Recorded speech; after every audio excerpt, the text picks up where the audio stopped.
Hello, my name is Michael Garrick, and this is PoppinCulture. My guest today is Ryan Pichoff. He's a comedian and host of Ryan Likes Wrestling. Thank you so much for coming on to the podcast. Thanks for having me. Guys, Ryan's a hilarious comedian. If you're in the North Carolina or South Carolina area, make sure you check him out. Well, thanks, man. Oh, no problem. Our topic is wrestling, but before we get into it, you're a comedian, and a lot of people like focus on bombing, but I like to focus on killing. Oh, yeah. So when was the first time you killed, and how did it feel?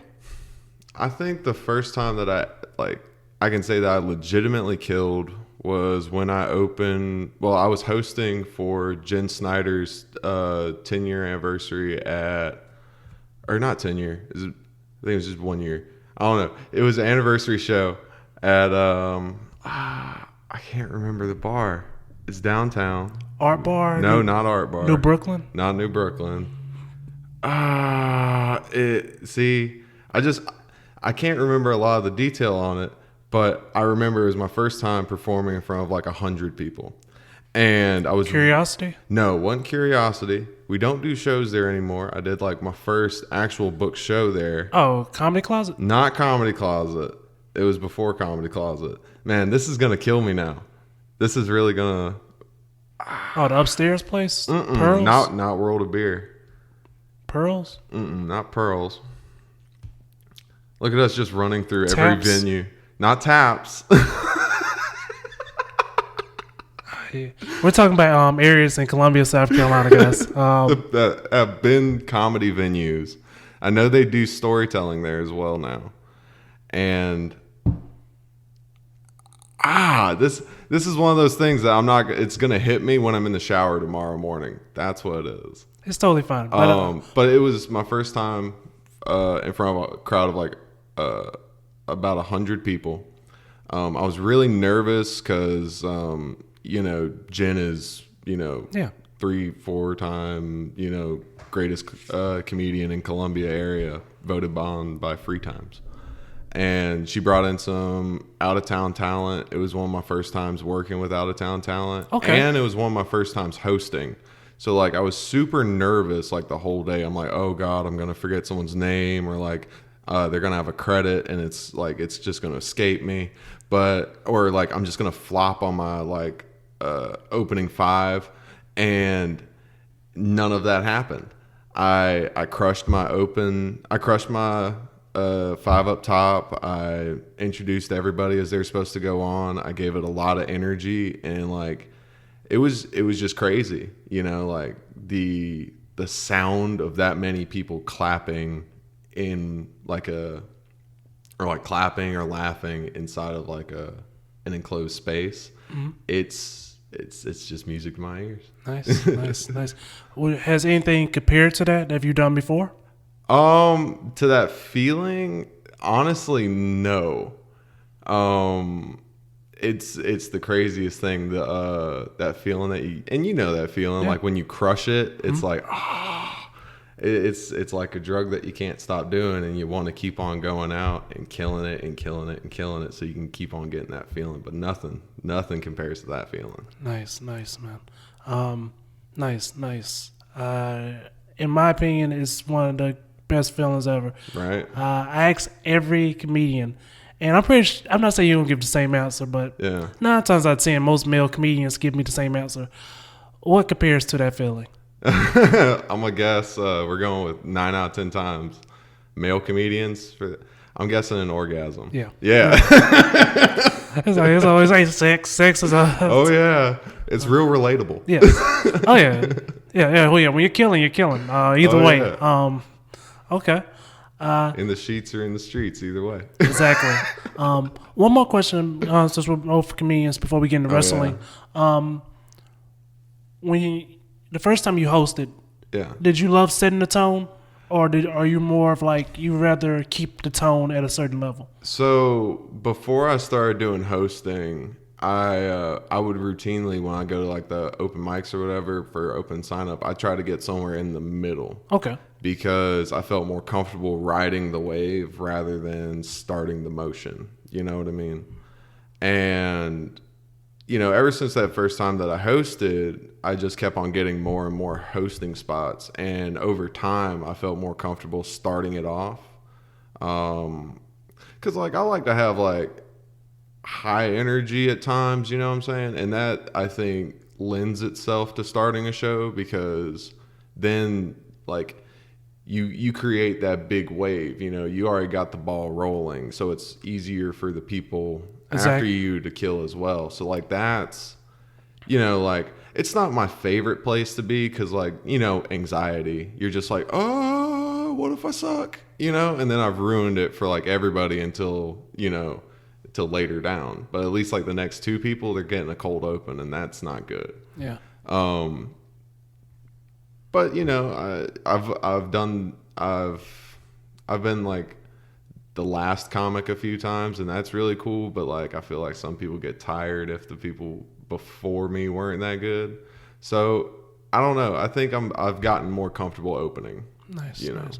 Well, the order, which is not for everybody. Some people they're just killing from the beginning. Yeah, and like different strokes for different folks. Yeah. It's not the same for everybody. Yeah. But it's usually you start out being a host, then you become a feature, and then you become a headliner. But like I said, that doesn't work that way with everyone. Oh, yeah. But if you're a great host, there's no doubt that you'll be a great feature and great headliner because you already know how to grab the audience attention. Yeah, I think being able to host it's a great tool to have in your bag, because, you may only get like 5 minutes up top to work your material, but you're coming up, in between everybody, the audience constantly sees your face, and like, depending on what you say about the comedian or like how you introduce them, it could really affect how the audience perceives them.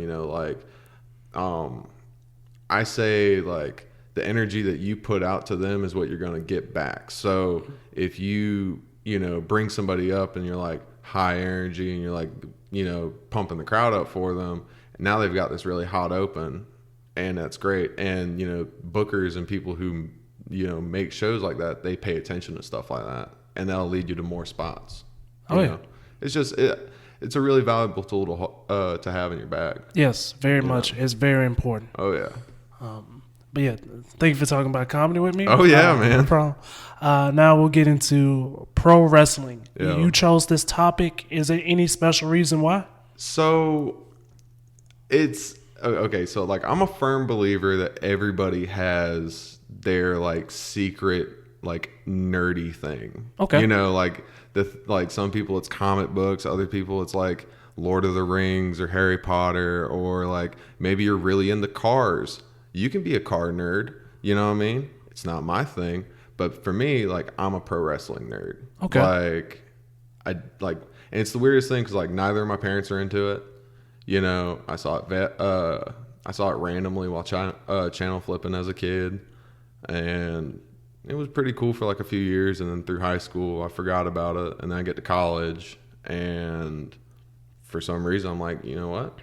I'm gonna buy the WWE Network, watch a few things, and like I just got hooked on it, And it's not just WWE. Like I'm into like indie wrestling and like just everything. All of the content. I want it, Nice.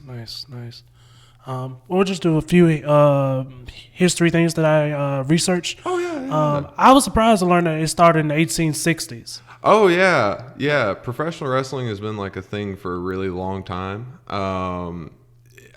It's morphed and changed over the years. So, like, when it first started, it was more of like shoot fighting, where it was like really real stuff and it was still really stiff.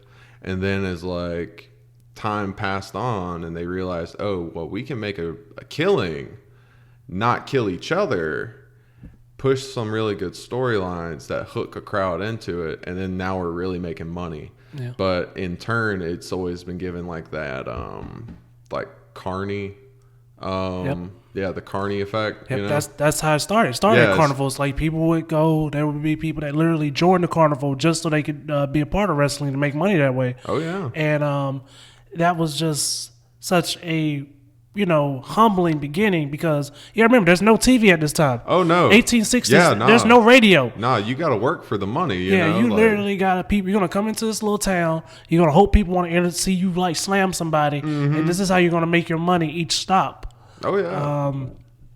I just thought that was very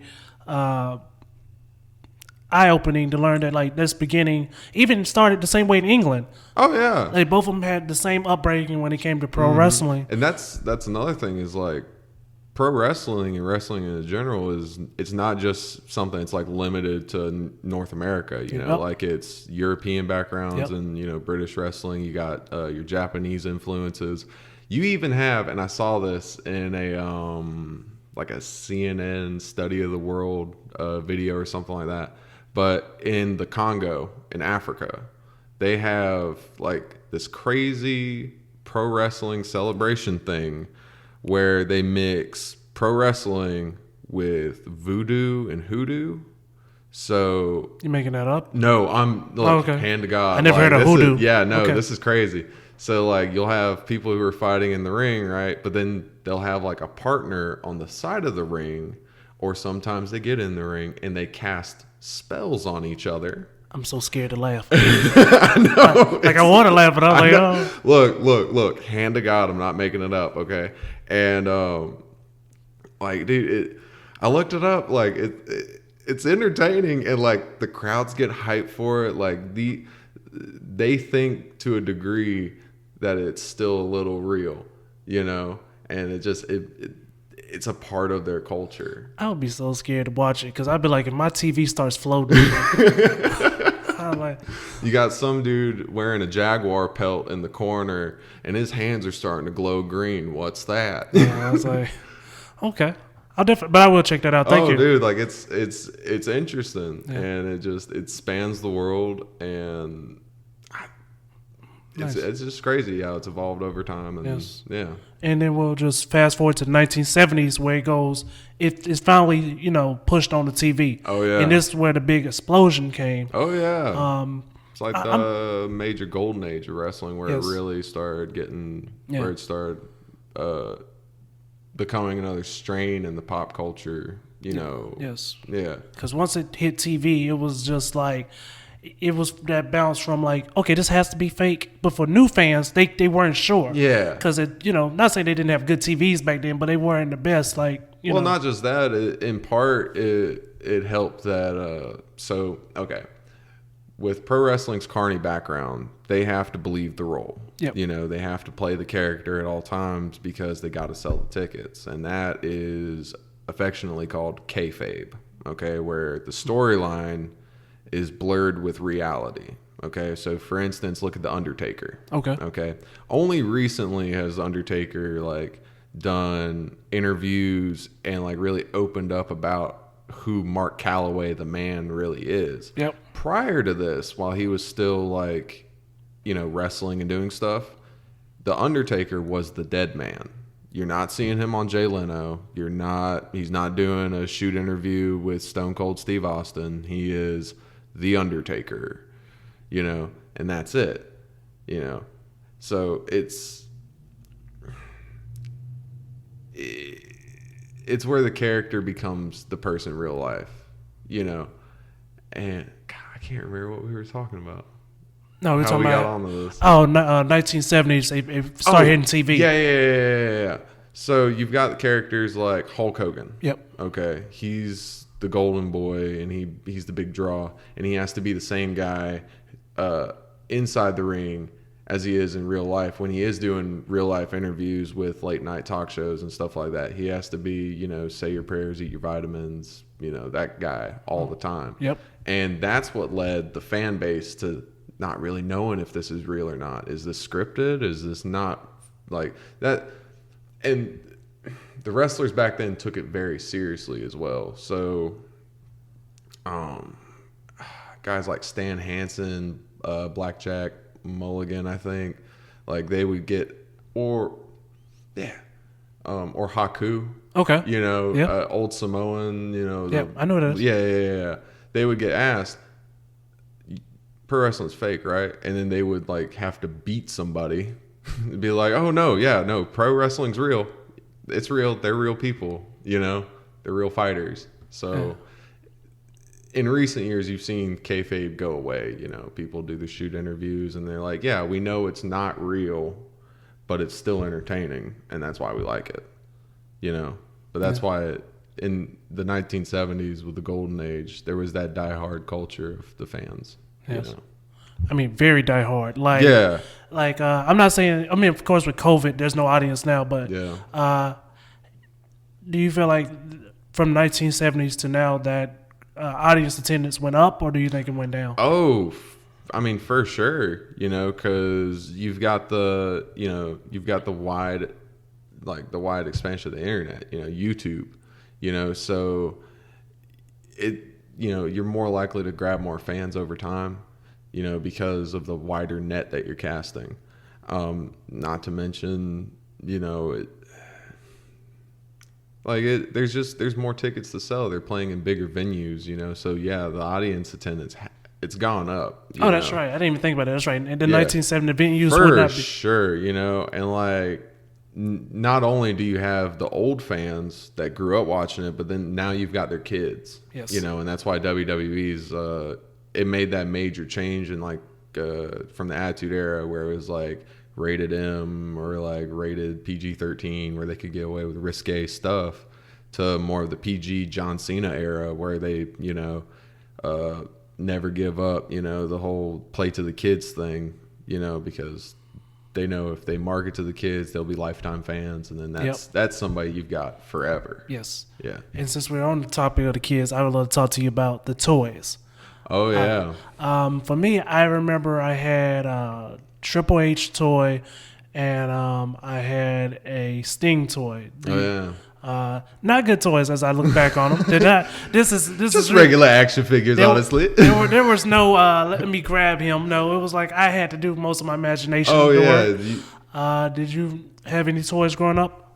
I had action figures, but just not wrestling ones. Okay. I had the G.I. Joes and my Army Men and stuff like that. But as I've gotten older, I've picked up a few pieces of memorabilia because now I kind of have my passion for pro wrestling has definitely intensified as an adult, whereas when I was a kid it was just a flash in the pan kind of thing. One Christmas I asked for WWE stuff and I had a few posters on the wall, but I wasn't into it like I am now. Okay, I got you. But my one toy memorabilia thing I have is I have a solid gold Bill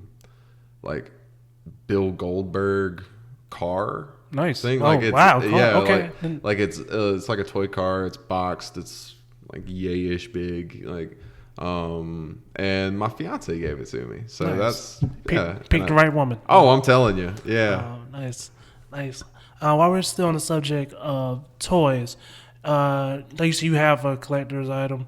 Do you feel like it will go up in value, or do you think it's one of those things where it just depends on the popularity? Well, I think the piece that I have personally, I haven't really looked into its value, if I'm being honest. It's more of it's something I want to put in my own, I have it in my back room in our apartment where my little man cave, so nice. I like it as something on the wall because, it's something that she gave me. But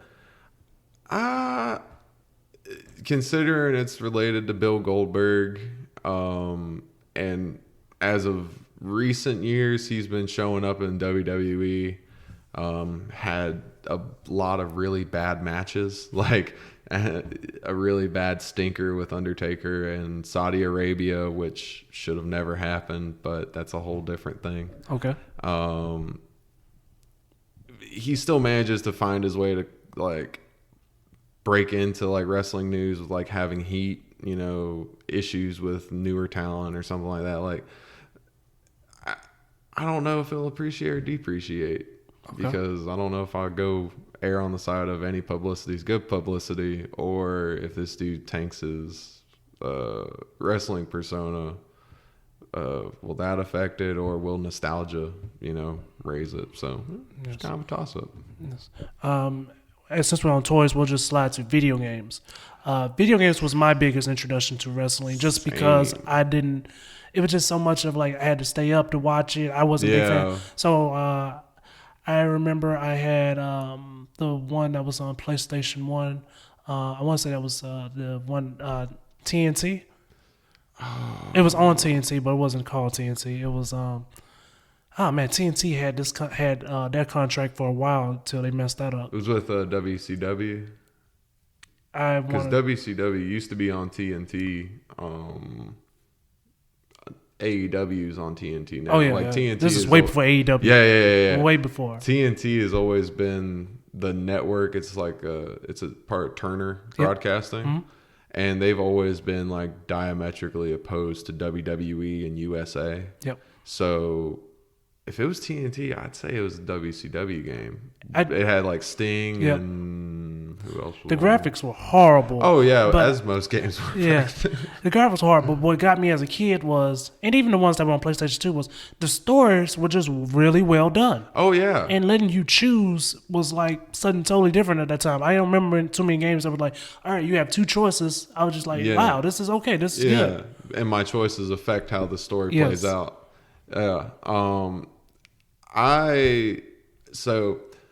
I missed a lot of the PlayStation 1 Okay. early. Like my first system was a PlayStation 2, and I had handhelds a lot. So like I had a PSP and like that. I didn't really grow up too much having too many video games or just playing them as often. But I did always have like a wrestling game. Like I think it started with SmackDown versus Raw Yes. 2007. Yeah. And similar to your game, it had a really great storyline where I could create the main character, and now I'm going through the WWE process with my storylines. I'm going against the Undertaker. I got Teddy Long coming out telling me that I gotta go one-on-one with the Big Show, holla holla. And I think I killed off Rey Mysterio at one point, but I just it was a great game. And you know, as you see the game go on, like you see some bits where it gets better, like they take out certain things. Like they took out the GM mode, Okay. where you could pretend to be the general manager of either Raw or SmackDown. You got to draft your roster, you got Yeah. to set up the matches, and then you play it through, and you get a crowd rating or like how it goes like that, and you got to go through the whole calendar year. I love that mode. Oh, okay. I don't know, like I have this weird thing with wanting to play God in video games. It's Okay, I got you. You know what I mean? Yeah. Like I like to have all the control. But like as the SmackDown versus Raw series has gone on, with the latest installment of 2K20 just being arguably the worst game ever created. Yeah, I saw the IGN review. Yeah, it's not pretty. It's not good. And I paid $30 for it after I knew it was a bad game just to see if it was really that bad, and it was. Still not even worth 30. No, like it's so glitchy. It's got so many bugs in it. Like it's terrible. But It's still THQ. no. It's 2K now. Really? They dropped. So get this. Okay, they dropped the contract with THQ, signed on with 2K Games. Okay, and they've been creating basically what you would expect a 2K wrestling game to be. You can create your own character. It's got the whole roster. You can set up your matches. It's got a universe mode, like real basic stuff.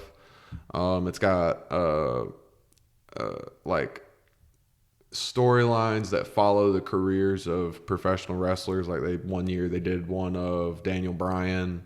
Another year they did one of Stone Cold. It is pretty cool. But now you see AEW teaming up with THQ to make their own game, and early development pictures of it look really arcade style. So it'll go back to like SmackDown versus Raw, Here Comes the Pain, or Okay. you know, so it'll harken back to like the really good wrestling games that we haven't seen for years. So And for me, that, like I said, that was my big introduction to wrestling, and I think that really helped. Besides television, of course, I think that was one of the also things that helped push it right into pop culture. oh stronger. yeah, for sure. Quick question. Yeah. Pro wrestling was first called sports entertainment.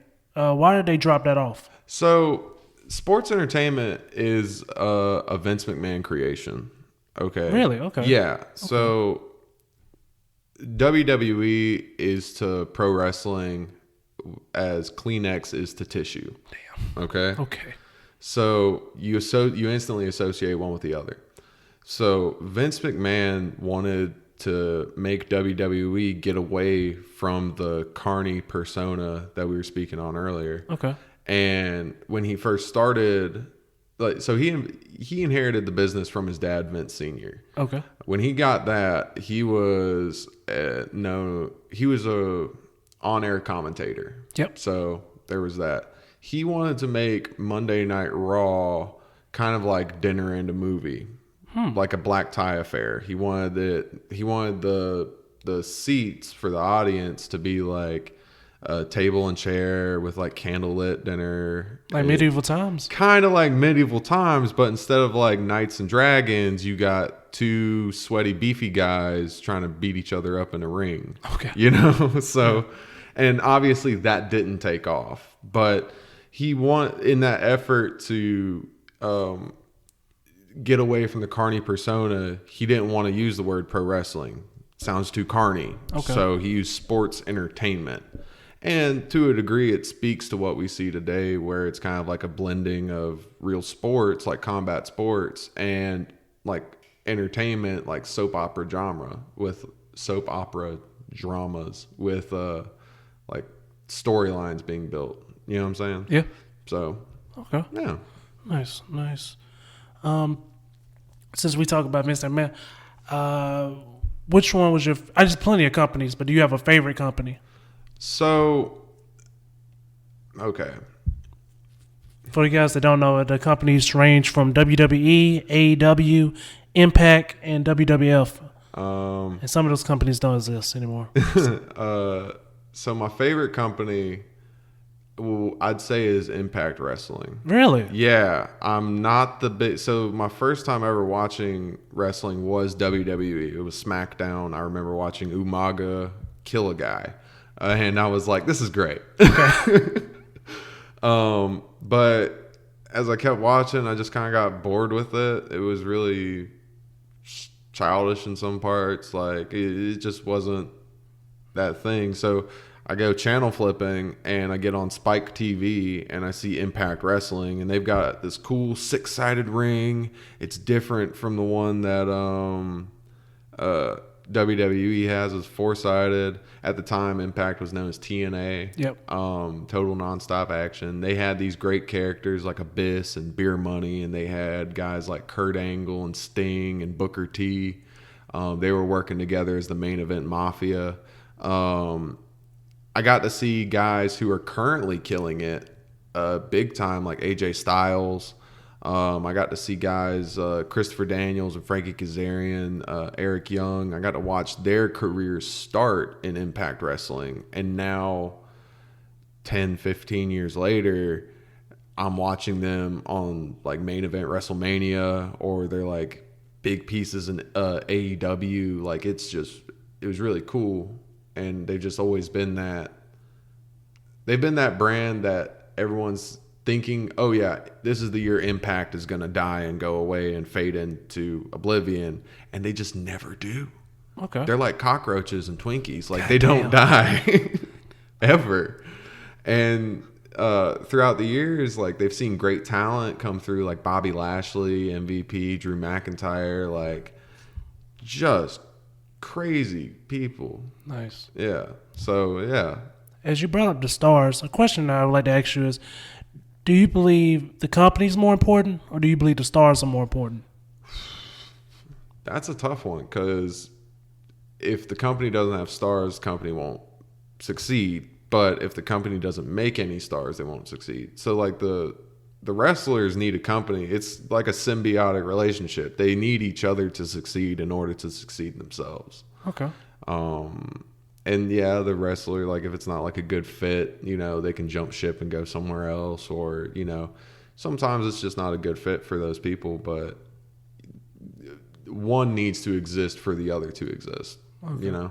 So their contracts are more loose than like other sports where they can just go? It depends. Okay. So WWE, in the sense that they're the Kleenex, of pro wrestling, they don't want you to know that any other companies exist. True. So they lock their people down in contracts, which pretty much give them the like legal right to take over, all their decisions. Like earlier this year, WWE said no more. You cannot stream on Twitch. Wow. You cannot do Cameo. You can't do any of that stuff unless it's through us. And yes, we will take a chunk of the money. And yeah, that's the type of contracts they have. Whereas you look at a place like AEW, they allow their talents to work in other companies, provided that it doesn't affect their TV taping schedule. Okay, so you've got guys like Joey Janela, who he's featured on AEW Dynamite and Dark, but he'll go off and do an indie show with GCW, and he'll be back next week just fine. Okay. And those kind of contracts are starting to see this international wrestling community with all the other promotions that aren't WWE kind of like flow talent in and out, so most recently you've got Kenny Omega, who's the AEW world champion, show up on Impact Wrestling, and he's working with the executive vice president of Impact Wrestling, like that's his manager. So you're starting to see this, cross brand or cross company thing, which is really interesting. That's unheard of for the most part. Like we don't really see too many cross brand things, and not to this level of. The only thing I can remember was SmackDown versus Raw. That's the thing with WWE. They have to create their own brands within their own company to compete against each other. So like that's the same company. I didn't know that. Same company, different brand. That's smart. Yeah. So like Vince, that's like Survivor Series where they go against each other for brand supremacy or whatever. All those people are WWE. That's all WWE. You don't really see any true competition from WWE. Like WWE's not going to do something with Impact, or Ring of Honor or AAA. Like you're not going to see them. They're not going to pull anybody up. Take this. Okay, they will sign up guys. They'll get guys from all the indie promotions, right? Sign them to contracts, and then not even mention all their accolades in the indies. So like you'll have, it's crazy, isn't it? Like you bring a person on and you don't even mention their history, and sometimes they'll even change their name. So yeah, that's what I would think. That'd be the smartest way to brand. Yeah, they'll change the whole name so it's a completely new character remake, and that's it. They keep it separate. Okay. Yeah. When it comes to characters, who do you think becomes more popular in the long run, the heel or the good guy? So the heel is the bad guy also. Sorry. Yes, heels are bad guys. So I think it's easier to be a heel and to get over, because being the good guy, you're kind of stuck with morals. You know what I mean? Yeah. Like, Vince McMahon is a heel. As far as wrestling is considered, he is the biggest heel of all time, the biggest baddie, and everyone knows that. But I think it's easier to be a bad guy than it is to be a good guy. But if you can make it as a good guy, you'll be in the hearts and minds forever. You know what I mean?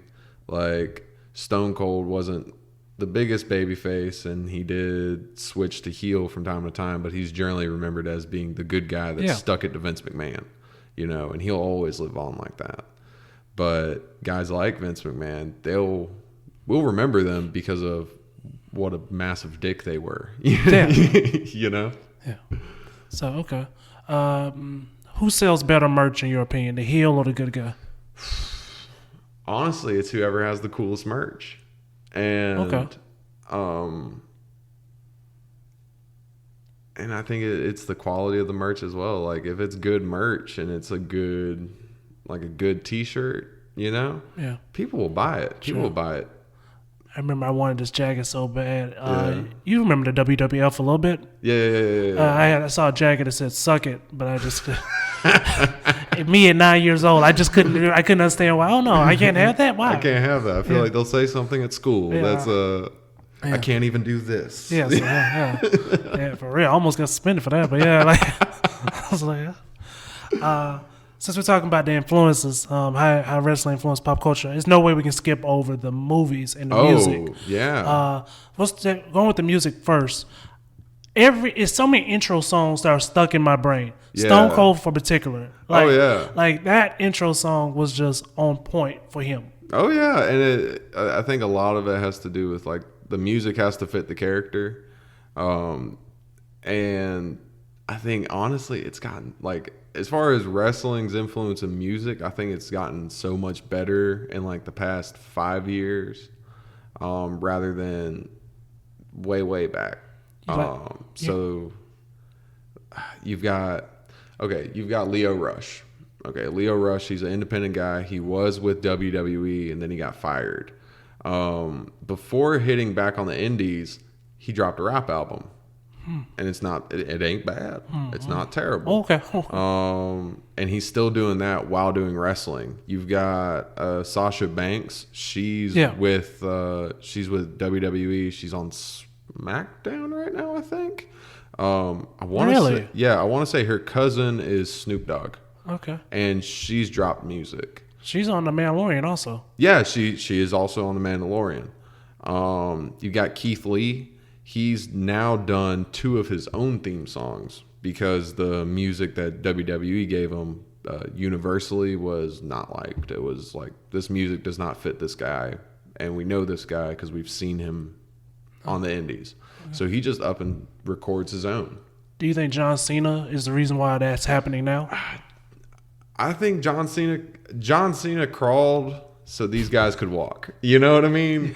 And like he was the first one to do it, because if you remember when John Cena started in wrestling, he wasn't Dr. Thugonomics. He was a dude just wearing boots and shorts and, ruthless aggression John Cena, But then he started freestyling and backstage, and they were just like, do that. Yeah, and it worked. Yeah, and it launched his career. If it wasn't for that, he'd be a nobody. Nice.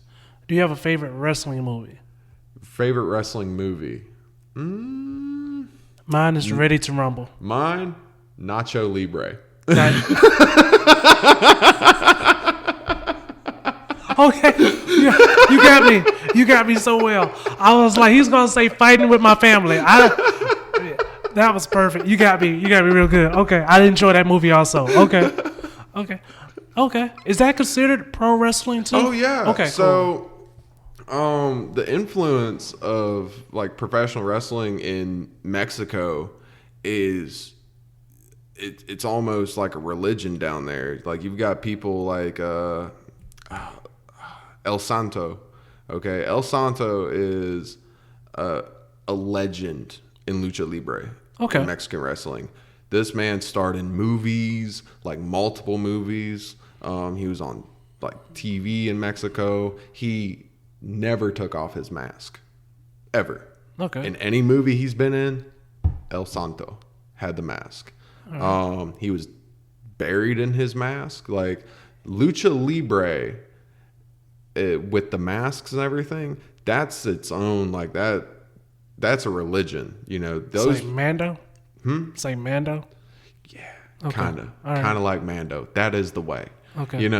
And it spans it spans families too. Really? Like generationally. Like, you got L.A. Park, who is currently in Major League Wrestling. He's a fixture in AAA and CMLL in Mexico.